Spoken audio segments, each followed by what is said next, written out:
Então, essa audiência é exatamente para nós discutirmos a resolução que vai regular o procedimento das sessões eleitorais que utilizarão o módulo impressor nas eleições de 2018. Quero dizer a vocês que peço a Deus que me dê palavras, porque o que estamos para decidir aqui diz respeito à sobrevivência da nossa nação, da nossa república e especialmente da nossa cidadania. Eu sou Marcel Joaquim, estou aqui com um dos maiores títulos, que é o do título de eleitor.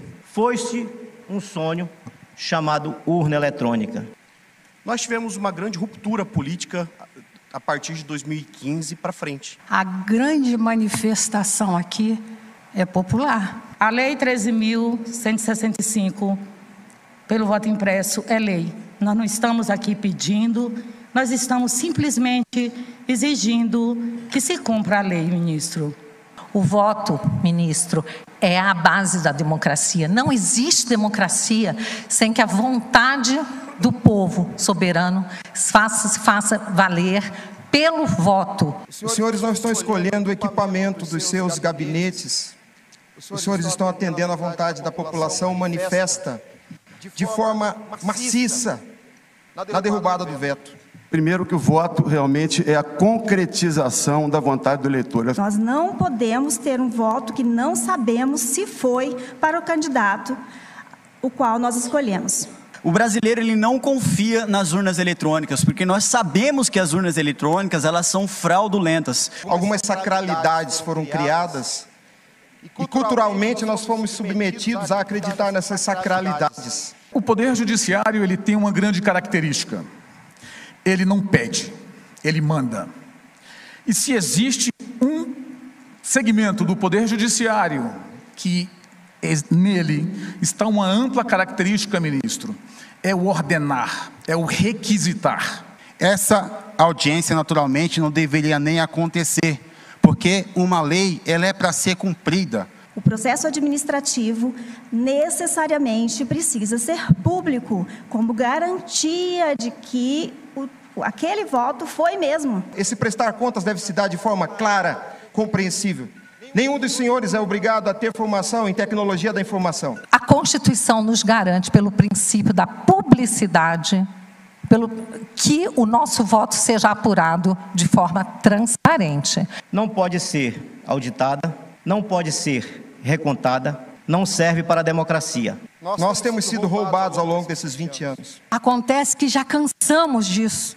É a hora do basta, é a hora do chega. Eu acho que nem deveria se emitir um boletim antes. Quem pode afirmar que não tinha lá uma quantidade de votos virtuais lá dentro? Alguém vai entrar dentro da urna para ver? Nós só sabemos que ele foi para algum lugar obscuro, não temos clareza de se isso aconteceu mesmo. A corte alemã decidiu pela inconstitucionalidade do voto da urna eletrônica e a afastou pelo simples fato de que ela não goza da credibilidade, da confiança do homem simples, do homem comum.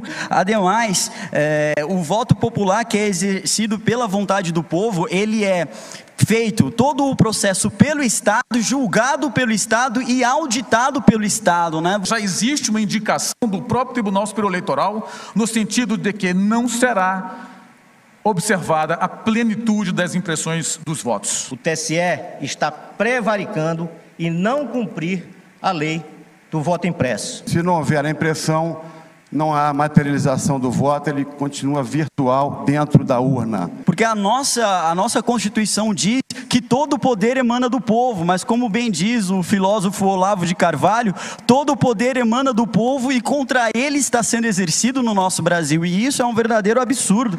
E ainda que o Supremo Tribunal Federal venha julgar inconstitucional essa lei, o que é uma coisa realmente impensável, onde é que pode se dizer que o voto impresso pode ser algo inconstitucional? Então, 2,5 bilhões.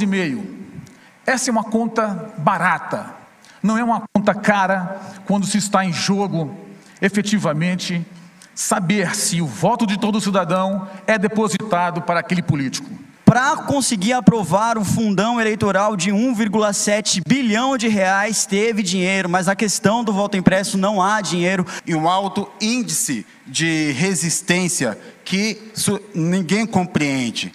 Por que a resistência ao voto impresso? Por que tamanha resistência? Talvez seria viável retirarmos esses 424 parlamentares e colocarmos só alguns ministros para dentro do Congresso. Porque nós não escolhemos uma outra forma de governo. Não houve um plebiscito para que aceitássemos qualquer outro de regime que não a democracia nesse país. E a contagem de cada voto, 1 a 1, é um ato administrativo e tem sim requisito de publicidade para ser válido.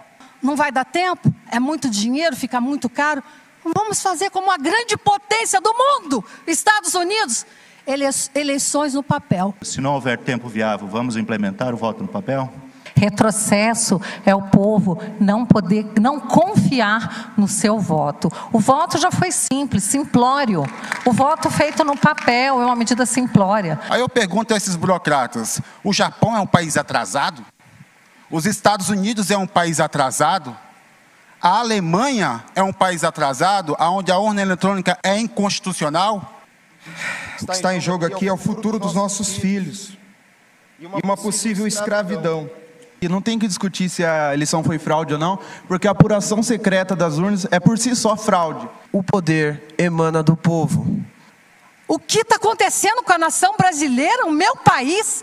Eu vou ficar calada com a minha bunda no sofá? Até quando? Como nós vamos mudar o Brasil se nós não podemos nem eleger quem vai dirigir o país, sabendo que tem lá mais da metade de bandido?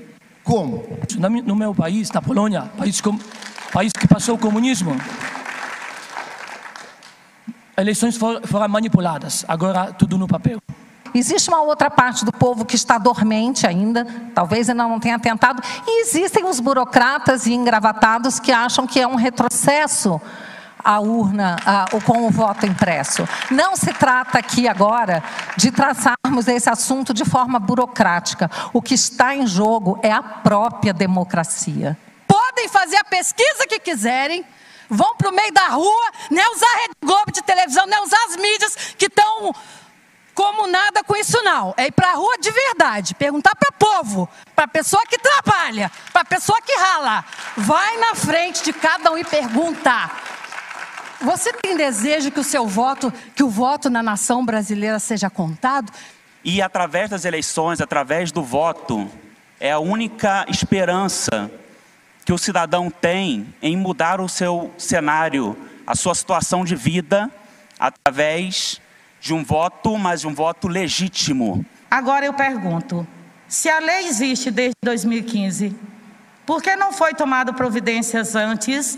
Caso a lei não seja aplicada, só nos resta a desobediência civil. Infelizmente, a Procuradoria-Geral da República, ao invés de defender uma lei, está atacando a lei, quando de fato deveria perseguir aqueles que não cumprem a lei.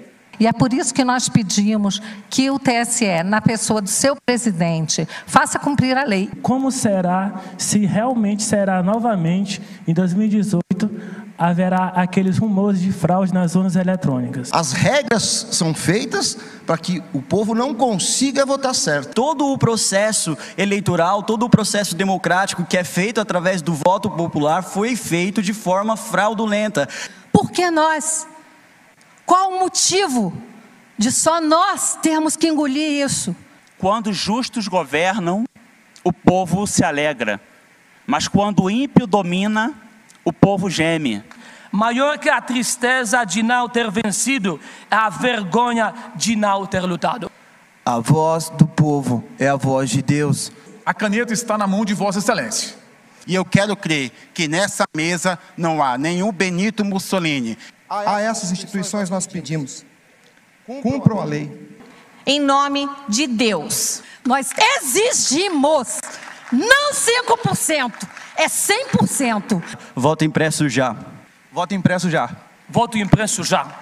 Voto impresso já. O povo quer que o voto seja impresso.